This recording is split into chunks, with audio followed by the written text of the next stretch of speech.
¿no?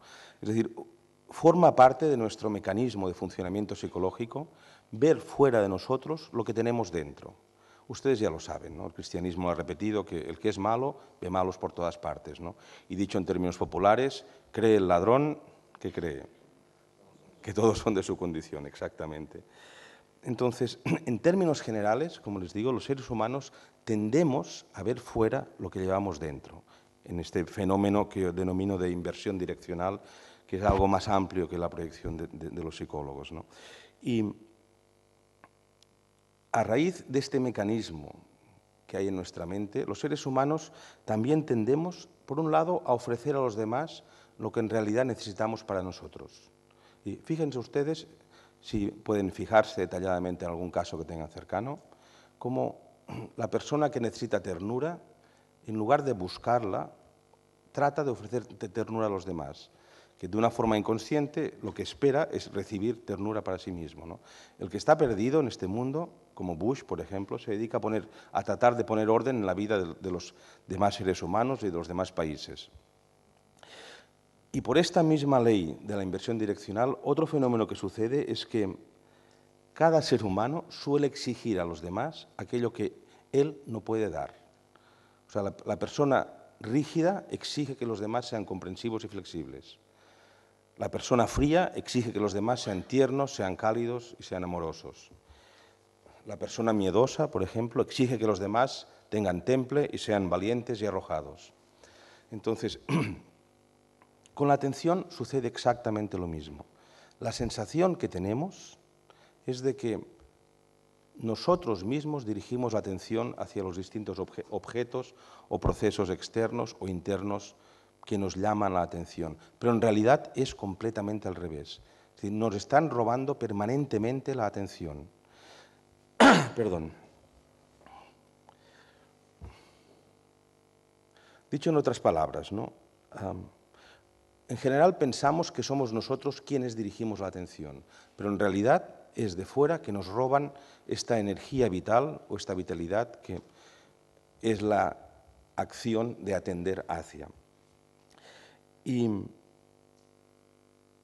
hoy día hay instituciones, hay personas, hay organismos complejos explícitamente dedicados a robarles a ustedes la atención.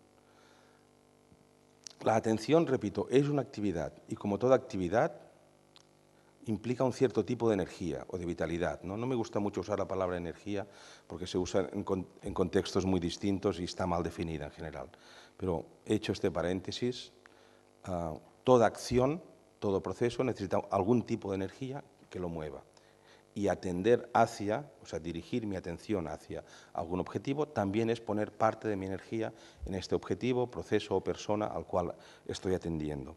Entonces, actualmente tenemos diseñadores gráficos, publicistas, políticos, realizadores de televisión, starlets de todo tipo, cuyo objetivo es literalmente robarnos la atención. Y algunas de estas empresas son capaces, han encontrado la manera de transformar vuestra atención en dinero. ¿Cuántas cosas tienes en tu casa que has comprado y que nunca vas a usar? ¿Cuántos CDs tienes en tus estanterías que un día los compraste y a lo mejor ni has quitado el celofán del CD y nunca lo vas a escuchar? Y lo mismo se podría extrapolar a libros. ¿Cuántos libros tienes en tu estantería que no has leído nunca y nunca vas a leer? Pero en algún momento gastaste el dinero del precio del libro, o sea, parte de tu energía vital, porque el dinero se consigue, como sabemos todos, a base de trabajar y gastar tiempo, energía vital en una actividad laboral o económicamente productiva. ¿Cuánta ropa tienes en tu casa que tal vez nunca has usado o has usado una sola vez y nunca más vas a volver a usar? Entonces, ¿por qué hacemos esto de comprar cosas que no usamos? ¿Por qué leemos cada día el periódico cuando 999,9 de los anuncios que hay o textos de noticias realmente no te interesan para nada? Y a mí tampoco. Es decir, que un niño maleducado vaya a colegio con un revólver y mate a un compañero suyo en algún rincón de Estados Unidos, ¿en qué afecta a tu vida esto? En nada, absolutamente en nada.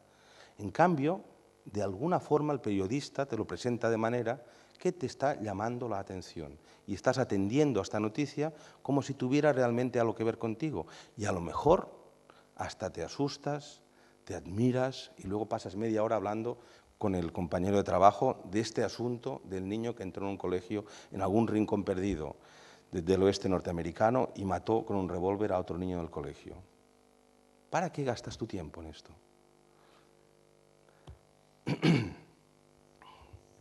Literalmente es imposible encontrar un lugar donde la atención pueda ser separada de la vida. O sea, la atención y la vida son lo mismo. Y tampoco es exagerado decir que la atención es la fuerza más poderosa que hay en la vida. Es el poder más grande que tenemos los seres humanos. Allí donde dirigimos la atención cristaliza algo.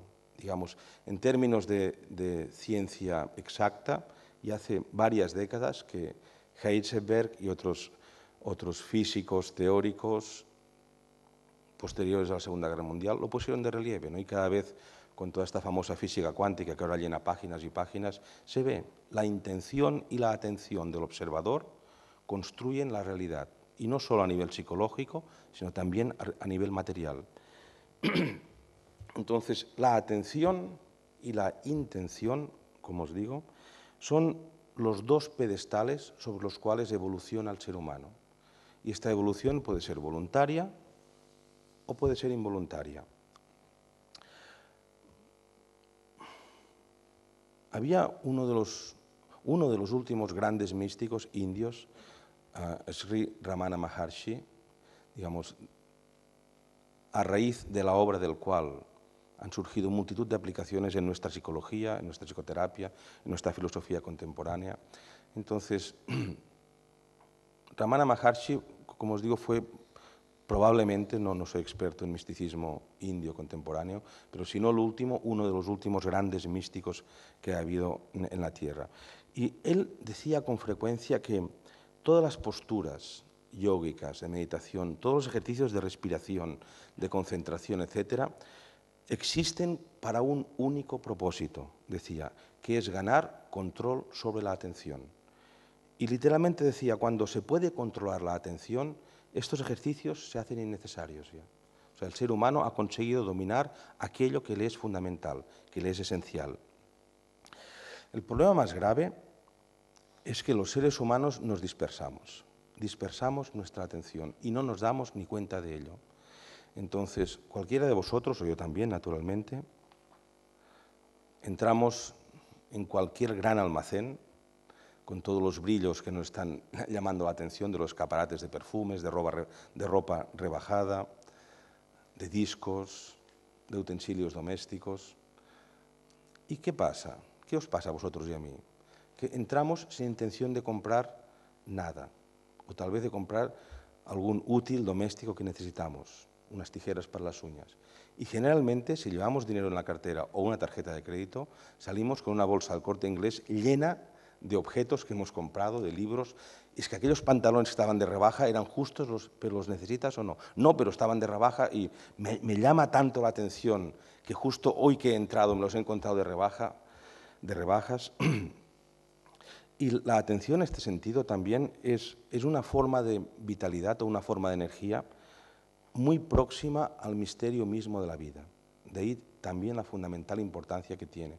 Es decir, casi cualquier otro fenómeno de los que constituyen nuestra existencia, fenómeno físico, fisiológico, corporal, fenómeno psicológico, sean pensamientos, recuerdos, emociones, asociaciones de ideas, aprendizaje o memorización, cualquier otro fenómeno psíquico o físico de los que constituyen la vida humana puede ser objeto de nuestra atención. Es decir, que la atención está por encima de cualquiera de estos fenómenos. No podemos poner atención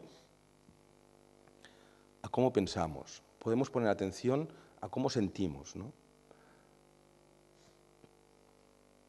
El problema, como os digo, es que creemos que manejamos la atención a voluntad, pero realmente es al revés. Y mucho más en nuestras sociedades, donde se nos entrena precisamente para no manejar